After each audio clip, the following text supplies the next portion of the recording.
I'm going to read this morning from the Old Testament book, Genesis, chapter 32, and it's verses 22 through 32. This is a story of Jacob wrestling at Peniel. That same night he got up and took his 2 wives, his 2 maids, and his 11 children and crossed the ford of the Jabbok. He took them and sent them across the stream, and likewise everything that he had. Jacob was left alone, and a man wrestled with him until daybreak. When the man saw that he did not prevail against Jacob, he struck him on the hip socket, and Jacob's hip was put out of joint as he wrestled with him. Then he said, "Let me go, for the day is breaking." But Jacob said, "I will not let you go unless you bless me." So he said to him, "What is your name?" And he said to him, "Jacob." Then the man said, "You shall no longer be called Jacob, but Israel, for you have striven with God and with humans and have prevailed." Then Jacob asked him, "Please tell me your name." But he said, "Why is it that you ask my name?" And there he blessed him. So Jacob called the place Peniel, saying, "For I have seen God face to face, yet my life is preserved." The sun rose upon him as he passed Peniel, limping because of his hip. Therefore, to this day, the Israelites do not eat the thigh muscle that is on the hip socket, because he struck Jacob on the hip socket at the thigh muscle. This is the word of God for God's people. Amen. Now, life really should be easier than this, shouldn't it?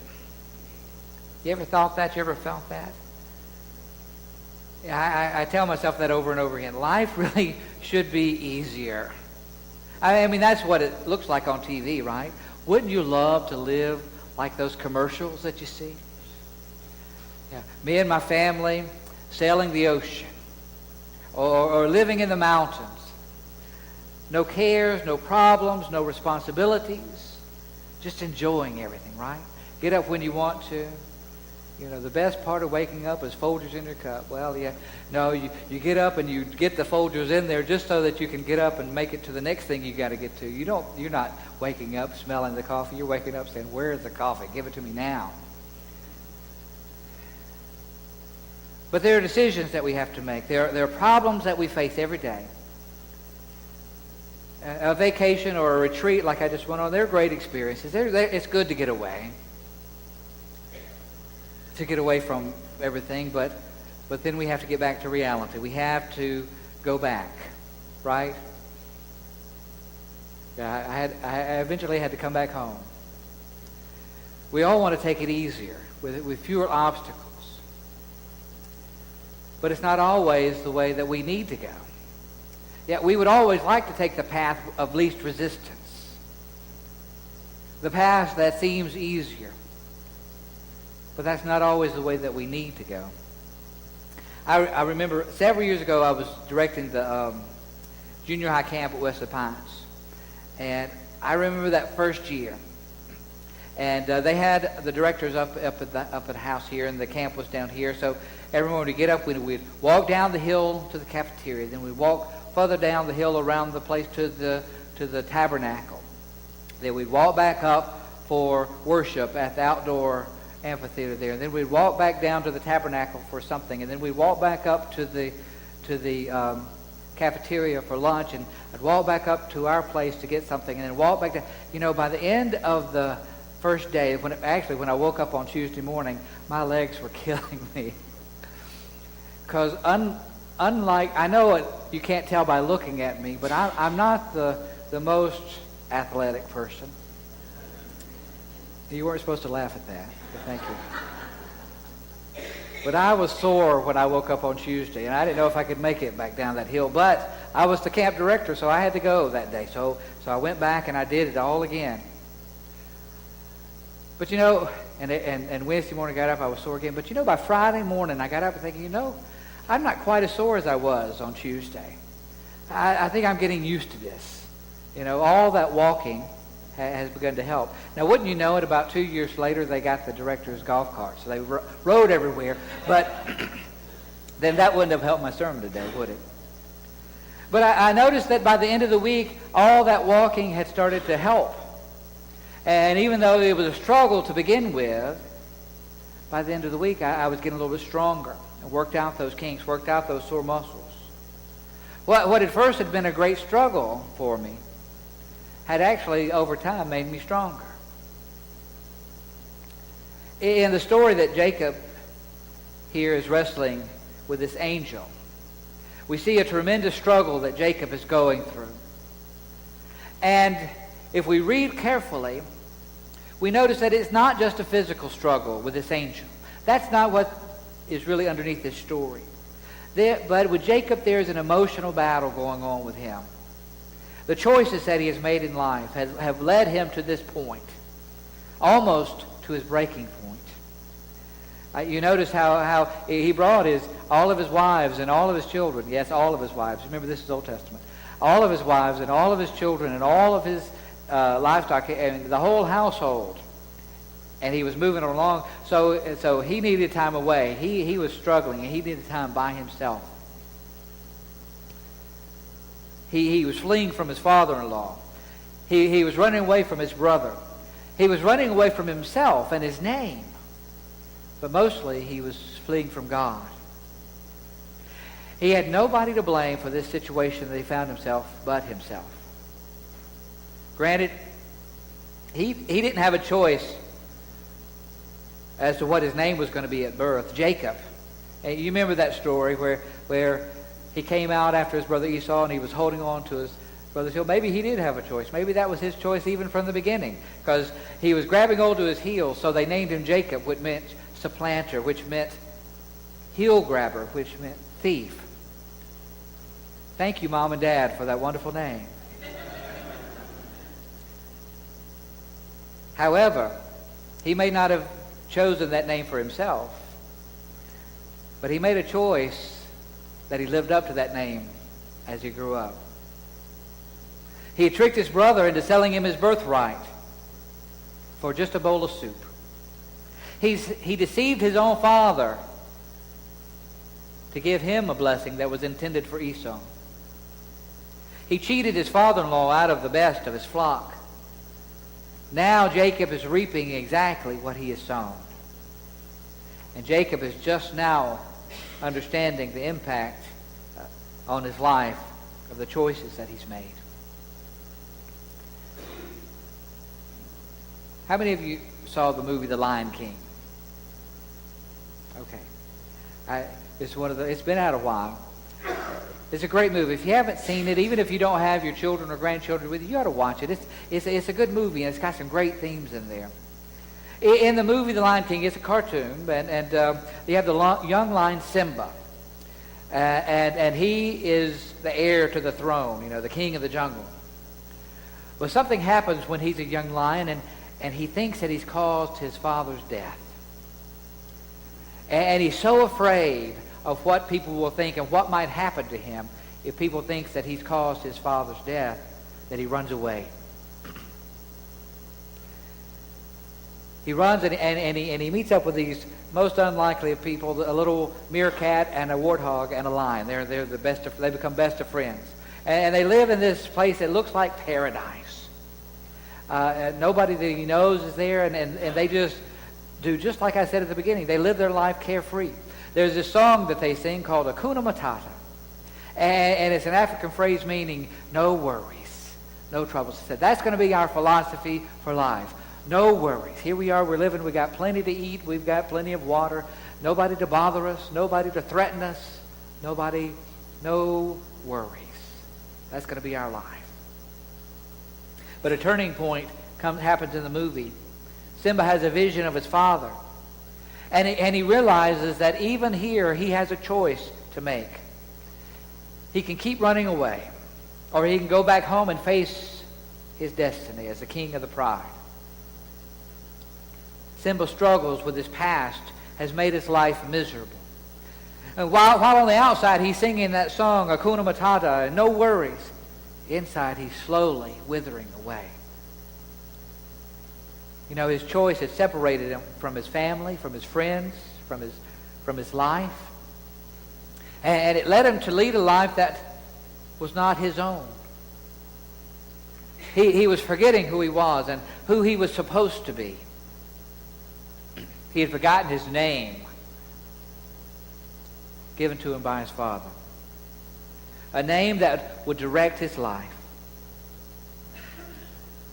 Not only that, he had accepted a name given to him by others and said, this is who you need to be.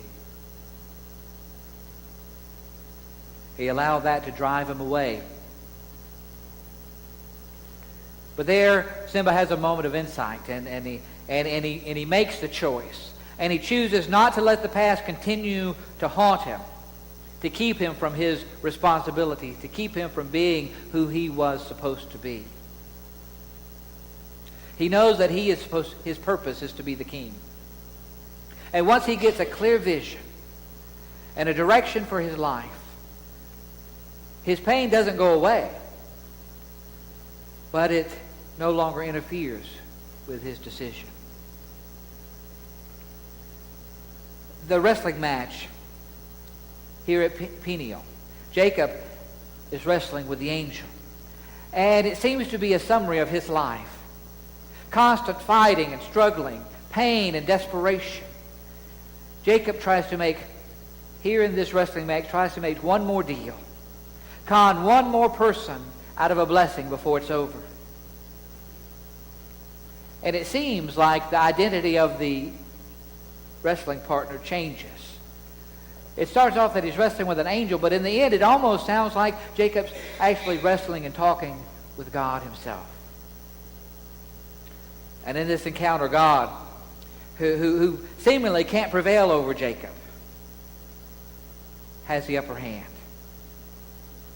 He tells Jacob, tell me your name. What is your name? Who are you?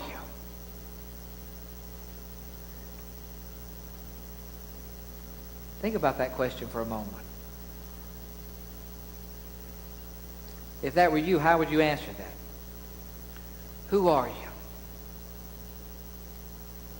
Somebody comes into the church and says, introduces himself, said, well, who are you? And I tell him, I'm the pastor here.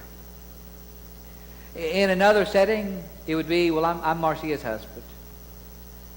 Or I'm Andrew or Evan or Seth's dad. Or I'm Willis and Wheda's son. I'm Michael and Sheila's brother. You don't know me. I just need to be in the front of the line. No. But, the list goes on, and I see you thinking, all of those identities that you have, the names that other people kind of have put on you. But God is asking a much deeper question. Who are you? So when Jacob says, I'm Jacob, he's not just saying, that's my name. I think Jacob has finally realized, that's who I am. That's who I've allowed myself to be. I am the heel grabber. I am the thief. That's who I am. God wants Jacob to claim who he is right now. That includes all of the struggles, all of the pain, all of the suffering that he's caused himself and others. And you notice once Jacob takes responsibility for who he is at the present, then God says, you don't have to be that person any longer. From now on, you'll be Israel.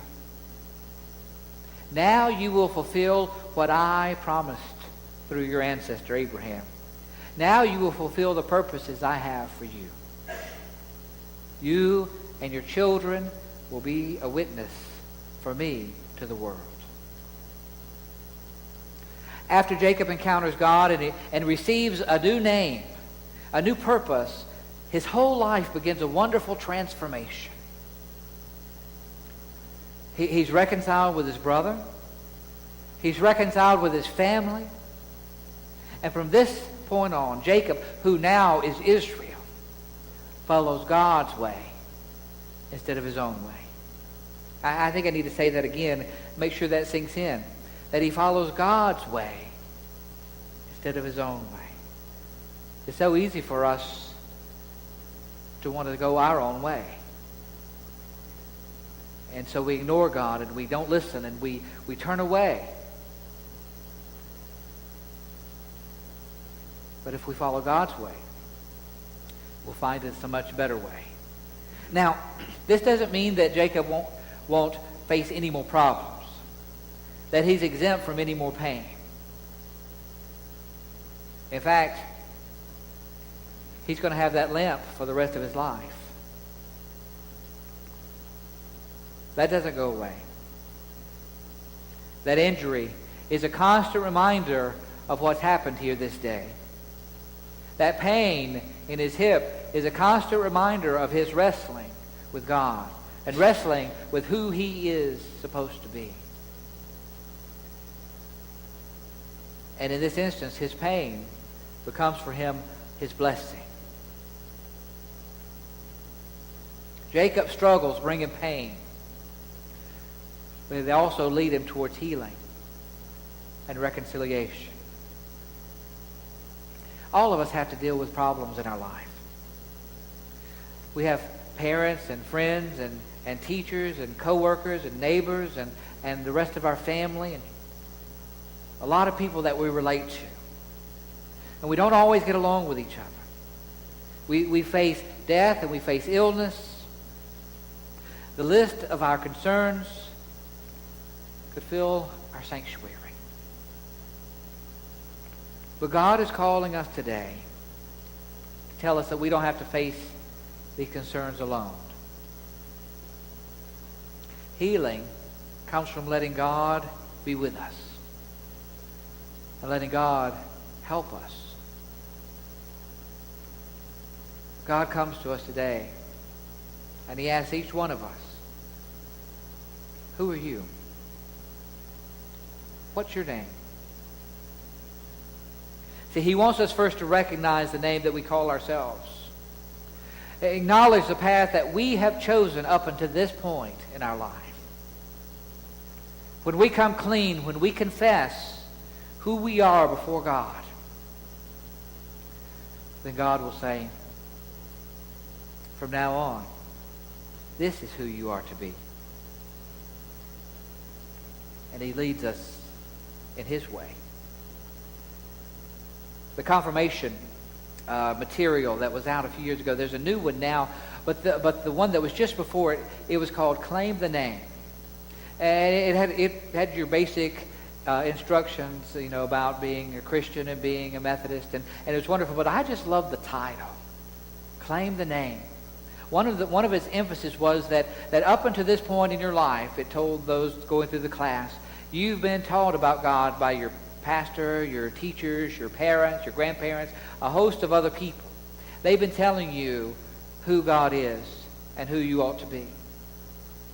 But at this point in our life, at confirmation, is a time where we have to say, but this is what I believe. This is who I want to become. And in essence, we have to claim the name. Claim the name of Christ. Claim the name of Christian. Once we do, then that gives us a direction for our life. It might be great if life were easier. If we could wake up tomorrow and there's no worries in the world. If Hakuna Matata were real. I know that I know I would love to escape the problems and the worries and take the easier path. Maybe you would too. But God is telling us through the story of Jacob that we don't need to ignore the problems or we don't need to try to escape. But if we will just share these concerns with God, he'll help us deal with them. They may not go away, but we'll find that God will give us the strength to handle it. During the season of Lent, I sometimes ask the congregation to write down on a slip of paper. We might do this next Lent. You never know. And we write down on a slip of paper those things in your life that are getting in the way. Getting in the way of your relationship with God. getting in the way of your relationship with someone else, getting in the way of who you are supposed to be. And we collect the slips of paper and we read them out loud. No, we don't do that. No, we collect the slips of paper and we burn them as a sign of letting go and giving them to God. Today, instead of burning paper, I want you to write down your concerns in your mind. What are those things that are getting in the way of your relationship with God? What are those things that are getting in the way of your relationship with someone else? Only you and God are going to know what it is. So you have to be completely honest, because God already knows. Be honest with yourself. And as we go to God in prayer, lift up these concerns to God. Release them into His hands. Then God today can give you a new name. God can begin a healing in you today.